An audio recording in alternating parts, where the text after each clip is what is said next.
Welcome to this channel. In this video, I will take you through a step-by-step process for you to know the requirements for that you can use to apply into the Ghana Armed Forces. Yeah, so I did a video earlier on last week about the step-by-step process you can follow to do the application.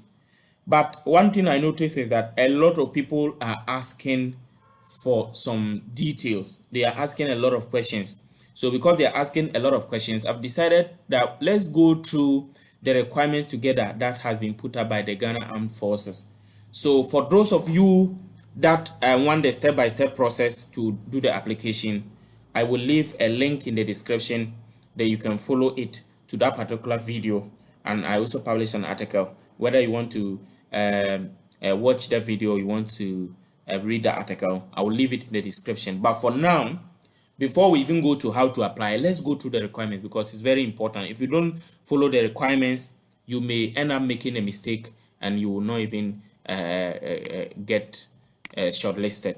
Okay, so let me increase it and increase my screen and let's see. Okay, so this the number one is the eligibility. Eligible applicant must one or A, be a Ghanaian citizen by birth. B, be of good character. C, not be less than 18 years of age and not more than 25 years for non-tradesman, and not more than 27 years for tradesman by 30th December. So what it means is that for those that are not tradesmen, and I'll later tell you more about the tradesmen or explain it. The tradesmen are those that are like masons, carpenters. They need some specific skills in the Ghana Armed Forces. So those that are applying and they are not tradesmen, your age must not be more than 25. Those that are tradesmen, you must not be more than what? 27. Okay. You must be medically fit by Armed Forces standards, be not married, be not bonded, be of minimum height of 1.68 meters for males and 1.57 for females. So those of you that don't know your height, go and then go to the hospital and check, or you can use a ruler and to measure your height. For military police only, be of minimum height of 1.75 for males and 1.7 for females. Number H, you must have 6 credits, not less than grade 6 at BEC, including English and mathematics. I, have 6 passes up to grade D7 for Army candidate in English. So you must have 6 passes, that is up to what? D7 for Army candidate in English and mathematics, and 4 other passes and grade C6 for Navy and Air Force in all subjects at WASI, or the requisite credit passes in respective trade qualifications from GES at intermediate or advanced level. So what they are trying to say here is that if you are applying for the Army, you must at least have 6 passes, and the 6 passes include up to D7, and maths and English must be at least D7 plus 4 other subjects. However, they are saying that if you are applying for Navy or the Air Force, you must have what? C6. That is the meaning of what they are saying. You must have at least C6. So it means that the Army and the Navy don't accept D7. The Navy and Air Force don't accept D7, but the Army accept D7. That's the meaning. Then let's go to the special requirements. That is the category 2.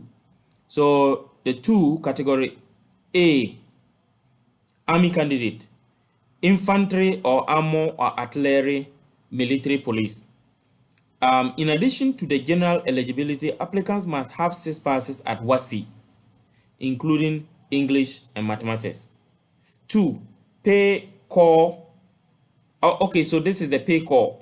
In addition to the general eligibility, applicants must have any of the following: 6 passes, including. So it means that this is the number 1, and that this is number 2. They must have 6 passes, including maths at WASI with accounting or business options. 6 passes, including English and maths at WASI with accounting or business options. RSA stage 3 in accounting. For this one, these are those that are doing accounting. I don't know much about it. Diploma in business studies, accounting option. HND in accounting. Then we have the 3, engineer core. In addition to the general eligibility applicants, applicants must have technical, vocational, diploma, or certificate in any of the following. A is what? Electricians. So those that are under engineer core, if you must have a certificate in what? Electrician, GES intermediate certificate in electrical installation, or COTVET certificate in electrical work. So if you are under any of those categories, you already know the requirements. So go through them. Make sure you have electrical engineering technology part 1 of GES and all of that. And what I'm going to do is, when I'm done, I will leave this particular image. I will leave a file. I will leave a link to this particular image so that those of you that want to download it and even look at it more detailed, you can have access to it. Okay, so plant mechanics, GS intermediate certificate in plant mechanics. So that is those that are plant mechanics. So these are what they were talking about as what those is what they were talking about as tradesmen. Okay, tradesmen. Okay, so plant mechanics. So if you are what into painting, they are saying you must have these requirements. If you are a plumber or mason, you must have any of these requirements. If you are a wood construction technology or carpenter, you must have any of these requirements. If you are a welder and a steel bender, you must have any of these requirements. If you are a topo or architectural draftsman, you must have any of these what requirements. If you are a plant operator, grader, excavator, dozer, backhoe, wheel loader, load bed, and compact ruler, you must have any of these requirements. If you are electrical and mechanical engineer, okay, you must. I think we are under the 4th one. In addition to the general eligibility, applicants must have technical, vocational, diploma, or certificate in any of the following. So all these fall under what? The electrical and mechanical engineers core. Automotive technicians, welding or fabrication, office machine technician, driver recovery technician, machining technician, automobile electrical or electronics technician, biomedical technician, upholstery technician, hot and cold technician, signal core, so system operators, network technicians, hardware technicians, and radio technicians. Okay, so we will go to the last part. So here, and we have what? Telephone technician. Then we'll go to the SIV one. So all these is under the last part. Okay, so all these they fall under the 5, that is the signal core. Okay, so we are going to the 6. The 6 is what? Information technology, that is those in IT. In addition to the general eligibility, applicants must have 6 passes at WASI, including English, mathematics, and diploma or certificate in any of the following: network administration, database administration.